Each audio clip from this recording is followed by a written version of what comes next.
जी नमस्कार साथियों, स्वागत है हमारे YouTube चैनल अनमोल क्लासेस पर। उम्मीद करता हूं कि आप सभी लोग स्वस्थ मस्त व ज़बरदस्त होंगे और अपनी तैयारी को अच्छी तरीके से कर रहे होंगे।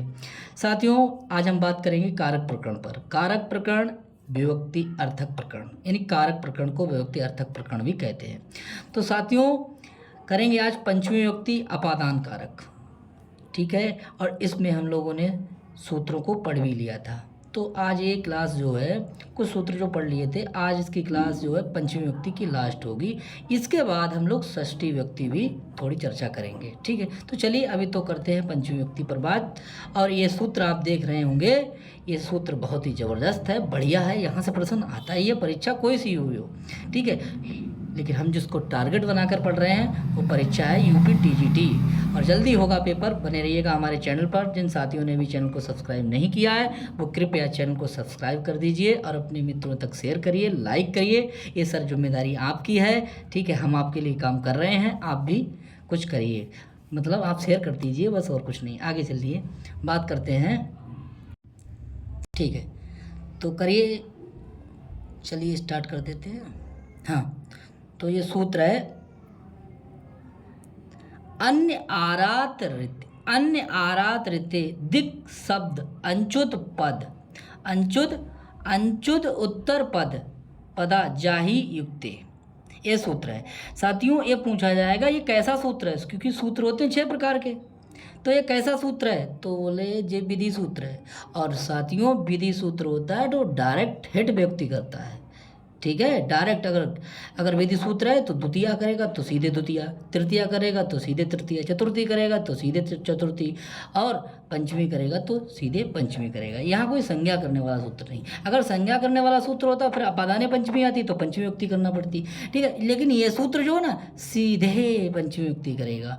तो किन किन पदों के योग में होती है पंचमी युक्ति, ये जानना है। देखिए, अन्न के योग में, आरात के योग में, इतर के योग में, ऋते के योग में, दिक् के योग में। दिक् यानी कि दिक् और वाचक शब्द यानी पूर्व, दक्षिण आदि, तथा अंच धातु से युक्त पद यानी दिक्वाचक, प्रत्यक, उदक, प्रवृत्ति, दक्षिणा, उत्तरा, प्रवृत्ति, दक्षिणाई, उत्तराई, प्रवृत्ति शब्दों के योग में भी पंचमी विभक्ति होती है। साथियों, अगर पूछ लिया जाए प्रश्न कि अन्न के योग में कौन सी विभक्ति होती है, प्रथमा, द्वितीया, तृतीया, पंचमी, तो पंचमी। आरात के योग में कौन सी होती है, पंचमी। ऋतर के योग में कौन सी होती है, पंचमी। ऋते के योग में कौन सी होती है, पंचमी। दिक्वाचक शब्द पूर्व के योग में कौन सी होती है, पंचमी। दक्षिण के योग में कौन, पंचमी। इन सब पदों के योग में होती है पंचमी विभक्ति, पहचान लेंगे, ठीक है। तो करते हैं स्टार्ट हम लोग। इसके उदाहरण पे बात करते हैं।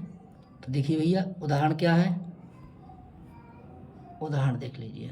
देखिए, अन्यो भिन्ना इतरो व कृष्णात्, अन्य भिन्न इतर व कृष्णात्। अब देखिए, अन्य के योग में कृष्णात् में पंचमी, भिन्न के योग में कृष्ण में पंचमी, इतर के योग में पंचमी विभक्ति। तो कौन सूत्र थे, अन्य आरात रहते सूत्र से पंचमी विभक्ति होती है। क्लियर हो गया। आगे चलते हैं।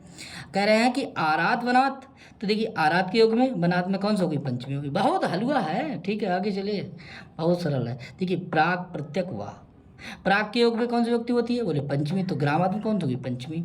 आगे प्रत्यक के योग में कौन सी होगी, पंचमी। तो प्राक के, प्रत्यक के, इन सब के योग में होती है कौन सी विभक्ति, पंचमी। आगे देखिए, ये ज़्यादा पूछा जाता है कि ऋते के योग में कौन सी विभक्ति होती है, तो ऋते के योग में होती है कौन सी, पंचमी विभक्ति। कृष्णार्थ में कौन सी विभक्ति, पंचमी। बहुत सरल है। आगे देखिए, अब लिखा है चैत्राट, पूर्वा, फागुना। देखिए, तो आपके देखिए पूर्व के योग में कौन, किसके योग में, पूर्व के योग में। देखिए, चैत्रात में कौन सी विभक्ति होगी, पंचमी। अन्य आरात रीते सूत्र से। आगे देखिए, इन जो पद जो बताए हैं, इन पदों को आप जो है याद कर लेंगे तो विभक्ति आपके लिए पहचानने में बहुत सरल हो जाएगी। दक्षिणा के योग में क्या हो जाएगा, ग्रामात में कौन सी होगी, पंचमी। दक्षिणाई के योग में कौन सी विभक्ति हो जाएगी, बोले ग्रामात में हो जाएगी पंचमी। तो जितने जो पद हैं देख लीजिए यहाँ पर। देखिए, अन्य है, भिन्न है, इतर है, आरात है, ये सब जो है ना एक सूत्र बना दिया है। इसीलिए अन्य लिखा है, अन्य, आरात, ऋते, दिक, और कह रहा है कि शब्द, अंशुत पद, जहाई युक्ते, ये सब क्या बना दिया, एक जितने जो पद हैं उनको इकट्ठा करके एक सूत्र बना दिया। बोले कि इन शब्दों के योग में, इन पदों के योग में साथियों पंचमी युक्ति होती है। बहुत सरल है, ठीक है। तो आपने देखा कि अन्य कृष्णात, तो कृष्णात में पंचमी किसके योग में हो गई, अन्य आरात तृतीय सूत्र से योग पंचमी युक्ति हो गई। अन्य के योग में, भिन्न के योग में, इतर के योग में, आरात के योग में, प्रत्यय के योग में, ठीक है, प्राक के योग में, रत्य के योग में, पूर्व के योग में, दक्षिण के योग में, दक्षिणाय के योग में, इन सब शब्दों के प्रवृत्ति के योग में, इन सब के योग में पंचमी युक्ति होती है। उदाहरण में भी देख लिया, ठीक है। प्रश्न बनाने वाला एक जो है वाक्य से प्रश्न पूछ सकता है, एक ऐसे प्रश्न भी पूछ सकता है कि अन्य के योग में कौन सी युक्ति है, ठीक है। तो जब हम प्रश्न कराएंगे तो ऐसे प्रश्न लाएंगे, आपको जवाब देना होगा उस समय, ठीक है। तो याद कर लीजिए अच्छी तरीके से, आगे बात करते हैं। चलिए, एक और सूत्र है, लिखा है कि आप वहरंचा पंचम्या। देखिए इसको अलग अलग करेंगे। देखिए ये सूत्र है, लिखा है आप, फिर है परी, फिर है वही, ठीक है। आप परी और आगे लिखा है बैरन चा, आगे लिखा है चावा, ठीक है। तो लिखा है, देखिए भैया, बोले सूत्र में आए हुए वही के साथ वही के योग में पंचमी युक्ति होने के कारण वही में कौन सी युक्ति हो जाती है, पंचमी युक्ति हो जाती है। ये देखिए सूत्र है, आप परिवैरन चवा, इस सूत्र में यानी पंचम्या, इस सूत्र में आए हुए वही के योग में पंचमी समास होने के कारण, पंचमी समास होने के कारण वही के योग में पंचमी युक्ति बोले ज्ञापक सिद्ध होती है, ज्ञापक सिद्ध होती है। तो साथियों देखिए यहाँ पे लिखा है कि वही और ग्रामात, तो अप परिवही सूत्र से आपकी यहाँ पर ग्रामात में पंचमी युक्ति हो गई है। अप परिवैरन चवा पंचम्या, इस सूत्र से आपकी ग्रामात में पंचमी युक्ति हुई है। आगे करेंगे, बोले ऊर्ध परम अनंतर इन शब्दों के योग में भी पंचमी युक्ति होती है। तस्मात् परम अनंतर वाह, यानी परम के योग में, अनंतर के योग में, देखिए अनंतर के योग में या फिर आपका क्या आया परम के योग में, तस्मात् में कौन सी युक्ति होगी, पंचमी हो गई। आगे देखेंगे, फिर आता है मुहूर्तात ऊर्धम या म्रिय, मृए, तो इनके योग में कौन सी युक्ति हो जाएगी, मुहूर्तात में पंचमी युक्ति हो जाएगी, ठीक है। यहाँ तक भी क्लियर हो गया, ठीक है। आगे बात करते हैं, इसके बाद आता है आपका कि पंचमी अपांग परवी, पंचमी अपांग परवी, ये कैसा सूत्र है। तो साथियों ये सूत्र आपका कैसा है, एक विधि सूत्र है। कैसा सूत्र है, विधि सूत्र है। ये क्या करता है, बोले ये क्रम प्रयोजनीय संज्ञा करने वाला सूत्र है। एक ऐसा सूत्र है कि क्रम प्रयोजनीय संज्ञा करने वाला सूत्र है। तो किसकी किसकी क्रम प्रयोजनीय संज्ञा करेगा, बोले क्रम प्रयोजनीय संज्ञक आप, आंग और परी। तभी लिखा है कि पंचमी आंग परी भी, यानी पंचमी लिखा है पंचमी अपांग परिवी, पंचमी अपांग परिवी, पंचम्या अपांग परिवी, एक मिनट, ठीक है। हाँ तो देख लीजिए, एक हो गया अप, एक हो गया आंग, एक हो गया परी, ये तीनों क्या उपसर्ग हैं, इनके योग में पंचमी युक्ति होती है। और क्या होती है, क्रम प्रयोजनीय संज्ञक होते हैं जी, आप, परी और आंग, ठीक है। तो देख लीजिए आगे, अब लिखा अप परी, अप और परी, आप एक हो गया और परी कैसा हो, दूसरा हो गया, ठीक है। तो परी है जो दोनों को जोड़ देंगे तो क्या हो जाएगा, अप परी वर्जने, सूत्र बन गया अप परी वर्जने। और देखेंगे कि अप परी व हरे संसारा, अप परी व हरे संसारा, यहाँ अप और परी वर्जन अर्थ में अप और परी की अपवर्जने, यानी अप परिवर्जने से कर्म प्रयोजनीय संज्ञा हो गई। किससे हो गई, अप परिवर्जने सूत्र से क्या हो गई, इसकी अप परिवर्जने से यहाँ पर कर्म प्रयोजनीय संज्ञा हो गई। अब साथियों हरे में जो आपकी विभक्ति हुई है पंचमी, ये किससे हुई है, तो इसमें हरे में जो पंचमी हुई है वो किससे हुई है, वो हुई है पंचमी अपांग परिवी, यानी अप आंग परिवी। अप उपसर्ग हो या परि हो या आंग हो, ये तीनों उपसर्ग तो हैं, लेकिन यहाँ पे क्या है, यहाँ पे कर्म प्रयोजनीय है। तो इनके योग में, इन कर्म प्रयोजनीय योग के योग में यहाँ पर जो हरे है, हरी हरी हरणा, हरे हरे हरो हरे, ये हरे है, ये पंचमी युक्ति में है और इसमें पंचमी युक्ति हुई है किससे, पंचमी अपांग परिवी सूत्र से। ठीक है, क्लियर हो गया। आगे चलते हैं। दूसरा है आपका आंग मर्यादा वचने। आंग मर्यादा यानी मर्यादा और अविविधि अर्थ में आंग की, क्योंकि दो तो हो गए थे, परी और आंग, परी और आपका अप और परी, ये दोनों जो थे इसका तो हमने वर्जन अर्थ में इनकी कर्म प्रयोजनीय संज्ञा हो गई थी। अब है जो आंग है वो उसकी किस अर्थ में होगी, इसका सूत्र भी आ गया, आंग मर्यादा वचने। देखिए ये होगा एक मर्यादा में और एक अविविधि में, यानी कि मर्यादा और अविविधि अर्थ में आंग की कर्म प्रयोजनीय संज्ञा होती है। आंग की कर्म प्रयोजनीय संज्ञा एक मर्यादा अर्थ में होती है, एक अविविधि अर्थ में होती है। तो साथियों सबसे पहले मर्यादा अर्थ वाला देख लेते हैं। आमरणात् स्वकर्तव्यम प्रलायत नरा, प्रालयत नरा, ठीक है, ये नाम है ना है, ठीक है। तो देखेंगे ऑप्शन आया आपका कि बोले मनुष्य को जन्म से लेकर तक, तो लेगा आमरणात्, यहाँ पर जो आ आया है ये देखिए मर्यादा अर्थ में है। यहाँ मर्यादा अर्थ में आंग मर्यादा वचने सूत्र से इसकी कर्म प्रयोजनीय संज्ञा हो गई। देखिए आंग मर्यादा से ये मर्यादा अर्थ में है, ठीक है, मर्यादा अर्थ में इसकी आंग की कर्म प्रयोजनीय संज्ञा हो गई।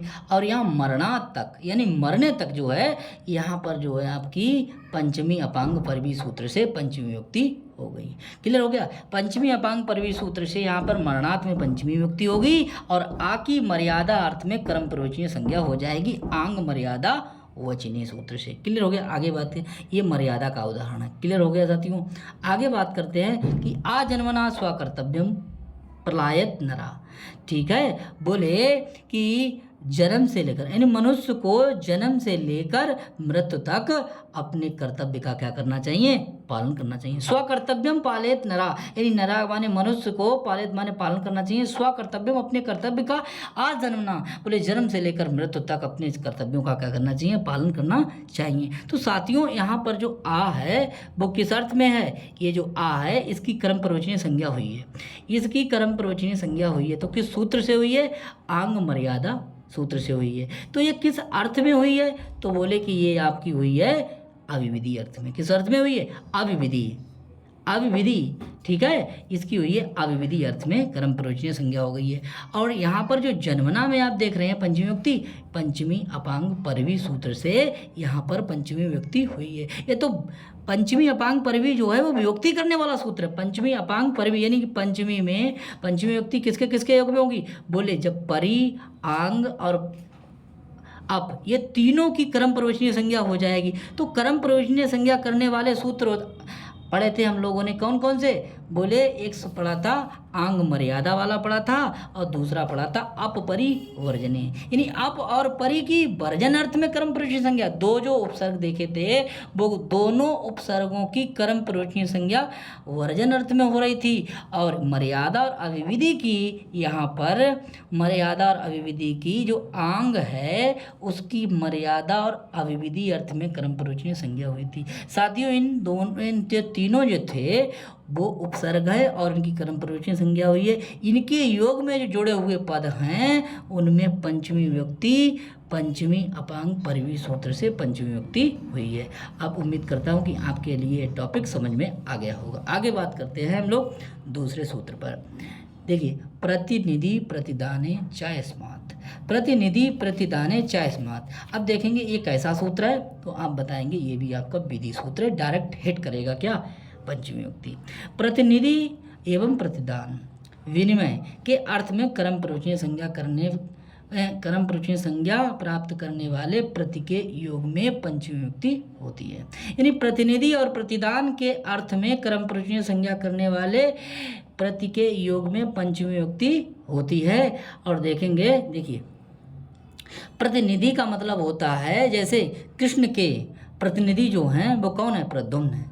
जैसे कृष्ण के लिए न्योता आया तो प्रद्युम्न के लिए भेज दिया, ठीक है, तो प्रतिनिधि बन के करके गए थे, कौन, प्रद्युम्न। अब देखिए कोई आदमी है वो एक वस्तु से दूसरी वस्तु को बदल रहा है यानी प्रतिदान कर रहा है, ठीक है, तो ये प्रतिनिधि, यानी कि प्रतिदान और प्रतिनिधि इन दोनों के योग में पंचमी विभक्ति होती है। उदाहरण देखते हैं और उदाहरण मिलेगा आपके लिए, ये देख लीजिए। बोले प्रद्युम्न कृष्णात् प्रति, प्रद्युम्न कृष्णात् प्रति, यानी कि प्रद्युम्न कृष्ण के कौन थे, प्रतिनिधि थे, उनके बदले जाते थे जहाँ जाते थे, ठीक है। तो श्री कृष्ण नहीं गए तो प्रतिनिधि को लिए भेज दिया तो प्रतिनिधि हो गया। उस प्रतिनिधि में पंचमी विभक्ति नहीं होगी साथियों, देखिए कृष्ण की जगह पे कौन गए थे, तो प्रद्युम्न गए थे। तो प्रद्युम्न जो है उसमें तो प्रथमा व्यक्ति होगी, किसके बदले गए थे, तो कृष्ण के, यानी कि कृष्ण के प्रतिनिधि हैं कौन, प्रद्युम्न। तो कृष्णाद में पंचमी व्यक्ति हो जाएगी। ठीक है, देखिए कृष्ण प्रद्युम्न कृष्णाद प्रति। ठीक है, तो प्रतिनिधि जो है प्रतिनिधि प्रतिदाने हो, यानी प्रतिनिधि प्रतिदाने चा स्मात, इस सूत्र से आपकी कृष्णाद में पंचमी व्यक्ति हो जाएगी। आगे ये हो गया आपका प्रतिनिधि का। तिलेब्या प्रति यच्छति मासान। ठीक है, कोई व्यक्ति है जो तिलों से क्या करता है, यानी कि उरद से तिल को चेंज कर लेता है। ठीक है, यानी तिल के बदले उरद देता है, यानी किसी ने क्या दिया, तिलों के बदले, यानी तिल दिए और तिल से क्या ले लिया, उरद ले लिया।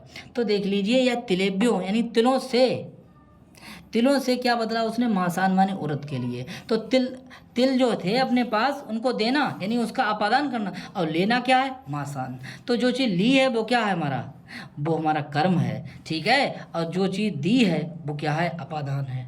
समझ में आया, तो अपादान है, इसका मतलब वो क्या है, पंचमी व्यक्ति है। तो प्रतिनिधि और प्रतिदान, यहाँ पर क्या है, प्रतिदान है, तो प्रतिदान का मतलब है अदला बदली करना। ठीक है, तो हमारे पास से क्या चीज़ गई, पास से गया हमारा तिल, मिला क्या हमें, उरद मिला। ठीक है, तो तिलेब्या में आपकी हो गई प्रतिनिधि प्रतिदान है, उस सूत्र से पंचमी व्यक्ति। ठीक है, बहुत सरल है, समझ में आया वो आपके लिए। आगे बात करते हैं, एक सूत्र है बहुत ज़बरदस्त, बढ़िया एकदम, विभाषा गुणे आस्त्रियाम। साथियों इसको देखेंगे ध्यान से, बोले विभाषा गुणे आस्त्रियाम।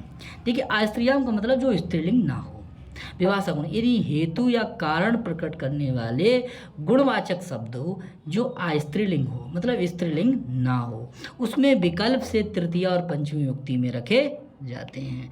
उसमें विकल्प से तृतीया और पंचमी व्यक्ति में रखे जाते हैं। जाड्यन जाड्यात वाव बटू, जाड्यान जाड्यात वाव बद्दा है। ठीक है, जाड्यान जाड्यात वाव वद्दा। ठीक है, यानी कि वह अपनी मूर्खता के कारण पकड़ा गया, वह अपनी मूर्खता के कारण पकड़ा गया। अब साथियों ये देखना है कि हेतु या कारण को प्रकट करने वाले गुणवाचक शब्द स्त्रीलिंग विकल्प से तृतीया पंचमी व्यक्ति होती है। तो देखेंगे यहाँ पर आपका, देखिए जाड्यन जो है ये स्त्रीलिंग भी है, गुणवाचक भी है। ठीक है, इसीलिए आपकी जाड्यन में तृतीया हो गई, जाड्यात में पंचमी हो गई। क्लियर, सब शर्तें मंजूर हो गई, तभी इसीलिए विभाषा गुणे स्त्रीयाम सूत्र से यहाँ पर तृतीया पंचमी व्यक्ति हो गई। अब बोले गुणवाचक के ना होने पर, यानी गुणवाचक के ना होने पर स्त्रीलिंग होने पर, एक पॉइंट देखिए, गुणवाचक के ना होने पर स्त्रीलिंग होते हुए भी, स्त्रीलिंग होते हुए भी तृतीया ही व्यक्ति होगी। देखिए गुणवाचक नहीं है और स्त्रीलिंग तो है, यानी कि धन शब्द है वो आपका स्त्रीलिंग नहीं है, स्त्रीलिंग है, स्त्रीलिंग नहीं है, स्त्रीलिंग है। अब चाहे वो पुल्लिंग हो चाहे नपुंसक लिंग हो।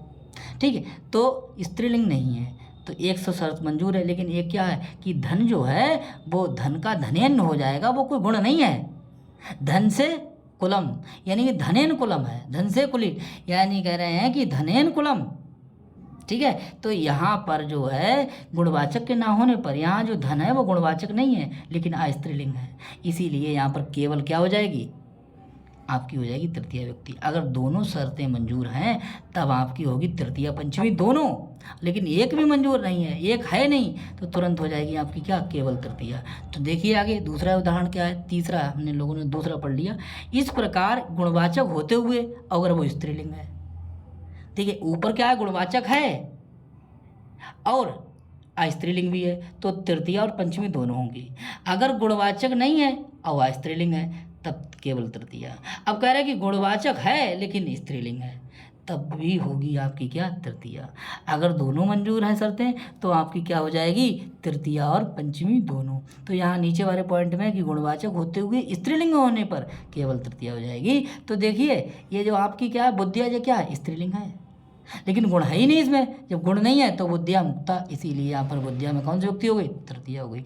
दोनों शर्तें मंजूर होती हैं तो आपकी तृतीया और पंचमी दोनों होगी। एक भी अगर कम है तो केवल तृतीया होगी। अगर गुण कम है तब तृतीया, अगर स्त्रीलिंग है तब तृतीया। तो सब स्त्रीलिंग नहीं होना चाहिए और गुणवाचक होना चाहिए, तो तृतीया पंचमी दोनों होगी। एक भी कम होगा तो आपकी केवल तृतीया व्यक्ति होगी। तो साथियों ये थी हमारी पंचमी व्यक्ति। ठीक है, बहुत शानदार तरीके से हम लोगों ने इसको पढ़ा। अब चलिए करते हैं बात षष्ठी व्यक्ति पर। अब देखिए षष्ठी व्यक्ति, षष्ठी व्यक्ति क्या है? देखिए जो कुछ बच गया है वो सब षष्ठी है। षष्ठी व्यक्ति में जो कुछ बच गया है वो सब क्या षष्ठी, इसीलिए सूत्र बना दिया कि शेष अर्थ में कौन सी होती है? षष्ठी शेष, यानी षष्ठी यानी शेष अर्थ में कौन सी होती है? षष्ठी व्यक्ति। षष्ठी व्यक्ति, व्यक्ति तो साथियों षष्ठी होती है लेकिन कारक नहीं होता है। संबंध कारक को नहीं मानते हैं, संबोधन को कारक नहीं मानते, कारकों की संख्या 6 होती है, व्यक्तियों की संख्या 7 होती है। क्लियर? ये कैसा सूत्र है? ये विधि सूत्र है। कैसा? षष्ठी शेष है। इस सूत्र से यह अर्थ ये है, इस सूत्र का अर्थ ये है कि जो बात और व्यक्तियों से नहीं बतलाई जा सकती उनको बतलाने के लिए षष्ठी व्यक्ति का प्रयोग होता है। यानी जो बात व्यक्तियों से नहीं बतलाई जाती, जो बात और व्यक्तियों से नहीं बतलाई जा सकती है उसको बतलाने के लिए साफ षष्ठी व्यक्ति का प्रयोग होता है। तो देखेंगे से यानी कि संबंध हो जाएगा, और कह रहे हैं कि संबंध के 3 चरण होते हैं। संबंध की कितने प्रकार का होता है? 3 प्रकार का। तो प्रथम चरण में देख लीजिए 3 चरण कौन कौन से हैं? बोले प्रथम चरण में हो जाएगा आपका कि संबंध 3 प्रकार के होते हैं। नंबर 1 स्वस्वामित्व भाव, कार्य कारण भाव जिसे प्रकृति विकृति भाव भी कहते हैं, और जन्य जनक भाव। इस तरीक़ा से स्वस्वामित्व भाव, कार्य कारण भाव, जन्य जनक भाव, इस तरीक़ा से संबंध कितने प्रकार के हो गए साथियों? 3 प्रकार के। क्लियर हो गया? आगे बात करते हैं। अब एक बात आ गई, आगे क्या? बोले राज्ञा पुरुषा। क्या आ गया? राज्ञा पुरुषा। अब बात आ गई है कि राज्ञा पुरुषा कैसा संबंध है, राजा का पुरुष से कैसा संबंध है? बोले नौकर और मालिक का संबंध है, तो स्वस्वामित्व भाव संबंध है। इसलिए यहाँ पर षष्ठी से सूत्र से राज्ञा में षष्ठी व्यक्ति हो गई। अब कह रहा है मृत क्या? घटा। देखिए मिट्टी से घड़ा बना, तो यह कार्य और कारण, न मिट्टी होती न घड़ा बनता, तो कार्य कारण भाव है, इसीलिए मृतिका में कौन सी व्यक्ति हो गई? षष्ठी। खिल्ले क्या है? बोले कोमलया माता। कोमल की क्या है? कोमलया क्या है? माता। कोमल की माता। ठीक है, तो यहाँ जन्य जनक संबंध है। ठीक है, क्योंकि कोमल का माता से कैसा संबंध है, इसीलिए जन्य जनक कहा है। पुत्री और माता का क्या? जन्य जनक संबंध है। इसीलिए यहाँ पर कोमल का क्या हो जाएगा? कोमलया। ठीक है, जैसे बालक का क्या हो जाता है? बालिकाया। ठीक है, इसीलिए हो जाएगा आपका कोमलया में कौन सी? कोमलया में षष्ठी हो जाएगी, मुक्तया में षष्ठी, मृतकया में षष्ठी हो जाएगी, राज्ञा में षष्ठी हो जाएगी, तीनों में षष्ठी व्यक्ति हो जाएगी षष्ठी से सूत्र से। आगे बात करते हैं। आगे क्या है? द्वितीय चरण की बात करते हैं। द्वितीय चरण में क्या होता है? संबंध मात्र की विवक्षा में षष्ठी व्यक्ति होती है। ठीक है, द्वितीय चरण है। बोले वह माता का स्मरण करता है। वह माता का क्या करता है? स्मरण करता है। सा मातु स्मरति, सा मातु स्मरति। देख लीजिए तो हो जाएगा आपका कि वह माता को याद करता है, स्मरण करता है, तो मातु में कौन सी व्यक्ति हो जाएगी? षष्ठी हो जाएगी। वह माता को स्मरण करता है, तो सा मातु स्मरति, यहाँ पर भी कौन सी व्यक्ति हो जाएगी? षष्ठी व्यक्ति हो जाएगी। साथियों देखिए डबल लिख दिया है, सा मातु स्मरति, सा मातु स्मरति। इस तरीके से क्या हो गया? ये डबल उदाहरण हो गया, एक ही बात है। आगे देखिए तीसरे चरण में क्या है? बोले किसी शब्दों के योग में षष्ठी व्यक्ति होती है। किसी शब्दों के योग में हमने 3 चरण बनाए। ये बाबूराम सक्सेना थोड़ा हटके है, 3 चरणों में। ठीक है, तो पहला चरण, दूसरा चरण और तीसरा चरण आपके सामने। यानी शब्दों के योग में भी षष्ठी व्यक्ति होती है। जैसे कोई शब्द आ जाए उसके योग में, वह अध्ययन के हेतु बीसलपुर में रहता है। ठीक है, वह अध्ययन के हेतु बीसलपुर में रहता है, तो सा अध्ययन से हेतु बीसलपुरम अधिवसति। भाई बीसलपुर में किसी आदमी ने कह दिया क्या करते हो बीसलपुर में? बोले हेतु है, कारण है क्या? अध्ययन से, अध्ययन को करना, इसीलिए बीसलपुर में रहना। तो देख लीजिए सा अध्ययन से हेतु बीसलपुरम अधिवसति। ठीक है, आगे देख लीजिए तो देखिए भैया सा अध्ययन से हेतु बीसलपुरम अधिवसति। अधिवसत के योग में देख लीजिए बसति अगर होता तो द्वितीय व्यक्ति होती है। आदि सिंह अस्तासाम कर्म सूत्र जो पढ़ा था, आदि सिंह अस्तासाम कर्म, इससे आधार की कर्म संज्ञा हो जाती थी। इसीलिए यहाँ पर आदि सिंह के योग में बीसलपुरम हो गया, नहीं तो बीसलपुरे हो जाता। ठीक है, इसको जानते हैं आप। अब आया आपका हेतु, तो ये शब्द है, इस शब्द के योग में अध्ययनस्य में क्या हो गई? षष्ठी व्यक्ति हो गई। तो हेतु में भी षष्ठी है, अध्ययनस्य में भी षष्ठी है। तो कोई शब्दों के योग में भी षष्ठी व्यक्ति होती है, कुछ ऐसे पद होते हैं उनके योग में षष्ठी व्यक्ति होती है। चलिए अब बात करते हैं हम लोग एक सूत्र है जबरदस्त, बहुत अच्छा है, षष्ठी हेतु प्रयोग है। ये कैसा सूत्र है साथियों? ये है विधि सूत्र। कैसा सूत्र है? ये है विधि सूत्र। ठीक है। दूसरा, ये तीसरे चरण का सूत्र है। तीसरे चरण जो बताया अभी, इसी चरण का ये सूत्र है।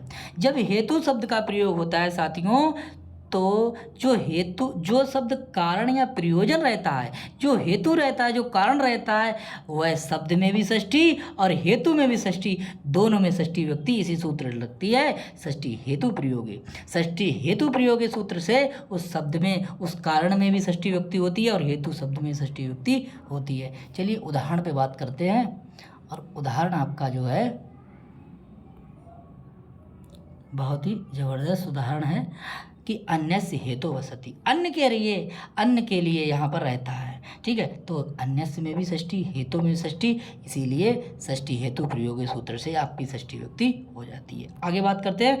अदन से हेतु काश्याम तिष्ठति, काशी में रहता है, तिष्ठत ठहरता है।